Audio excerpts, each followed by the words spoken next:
Let's talk about taxes.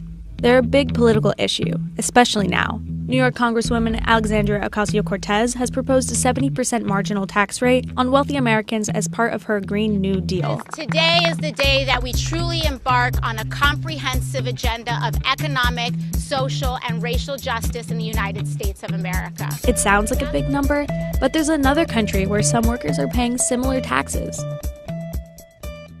Sweden. This Nordic country is often known for its picturesque landscape, ice hockey prowess, and companies like IKEA and Volvo. But Sweden is also known to have some of the highest taxes in the world, and without costing its economy. So how did a country with fewer than 10 million people pull it off? This is Torben Andersen. He's a professor with the Department of Economics and Business Economics at Aarhus University in Denmark. The short version of the story is that Sweden and the other Nordic countries, they have high taxes and they have a fairly good economic performance. The simple explanation is that you cannot judge the effect of taxes without knowing what they are financing. And in the Nordic countries, a large part of taxes goes to finance, education, health and other things which in various ways actually support the labor supply and high employment rates. In other words, Sweden has been able to support both high taxes and high economic growth because of how it spends those taxes. Tax revenue supports generous childcare programs, gives employees vast leave of absence opportunities, and helps offer basically free higher education. Those programs in turn help make Swedish citizens more employable. They also don't have to ration big portions of their paychecks to things like daycare or student loans. That makes them better consumers.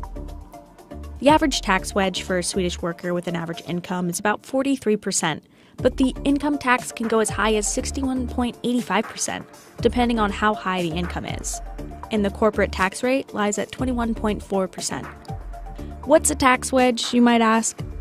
It's the difference between what a worker pays in total taxes and what it costs to employ them.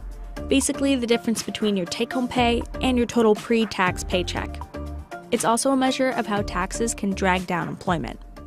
Sweden has had pretty steady GDP numbers since its recession in 2012 and during the 2008 crisis. And even before that, Sweden suffered a severe recession back in the 1990s, and prudent reforms to its banking system and regulations helped it bounce back in a big way through the next few decades.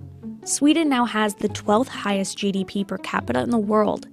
In fact, other high-tax Scandinavian countries like Norway and Denmark also ranked in the top 10 countries when it comes to GDP per capita. The Swedish tax system has, of course, income taxes, but also has a high level of social contributions. At the end of the day, it's not so important whether taxes are collected in one way or another. There's still a wedge in the labor market, creating a difference between the cost of labor to the employer and the take-home wage after taxes and all social contributions to the workers.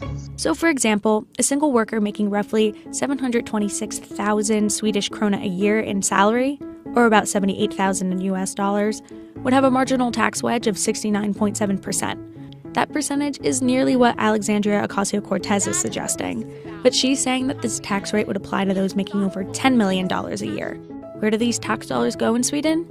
They pay for things like childcare, healthcare, and education. But if you look at an average family, yes, they pay taxes. But then on the other hand, they don't have any expenditures on education for the kids and so on. So they give out a lot of money with one hand, but they also get appreciated services back on the other. Of course, nothing is perfect, but still they get value for money. And you can also see that politically there's very broad support for maintaining this system. But it's up to Swedish politicians to decide how to spend tax revenue. This is Johan Norberg. He's a senior fellow at the Cato Institute. We've got more revenue from the people, so the politicians can put it to work where they find it most of interest to people or to themselves. You pay when you work, and it's distributed to yourself when you have children or when later on when you need more healthcare or something like that. So it's more a redistribution within the life cycle of people, more than a redistribution between different groups of people, from the rich to the poor. And so it means more public services, but it also means that we pay for it ourselves. So what's the big deal against high taxes? In Sweden, they get you top-rated healthcare and higher education that doesn't put people in six-figure debt.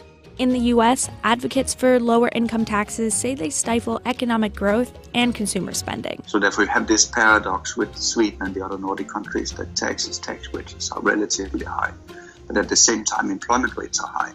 So it's hard to say that taxes or tax wages in themselves are causing huge negative effects on employment. That's simply not the case. In fact, Sweden has one of the highest employment rates, with over 77% of working-age citizens employed as of the third quarter of 2018. To compare, the same rate clocks in at 71% in the United States. A 2012 study showed that countries with higher taxes can stifle entrepreneurial success. But that hasn't been the case in Sweden.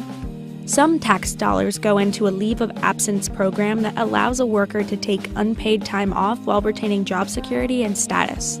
In 1998, Sweden started the Right to Leave to Conduct a Business Operation Act. It gives employees the right to take a leave of absence of up to 6 months to start their own company. That is, if the company won't be a competitor to their current employer. Now Stockholm has its own Silicon Valley.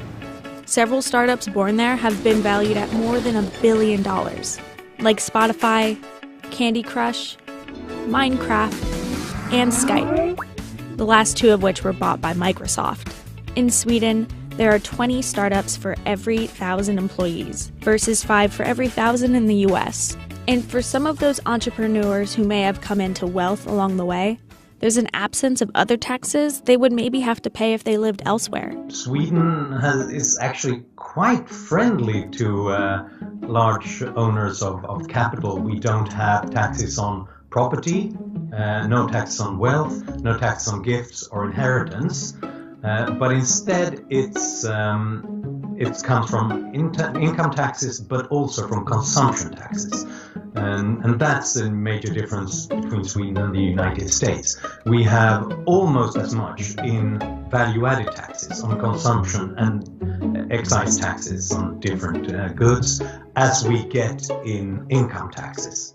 Somewhere between high employment rates, high taxes, and support to those with the entrepreneurial spirit, Sweden's economy has stayed strong. Sweden, though, isn't immune to the ongoing global growth slowdown. In fact, the Swedish krona has been the worst performing major currency in 2019.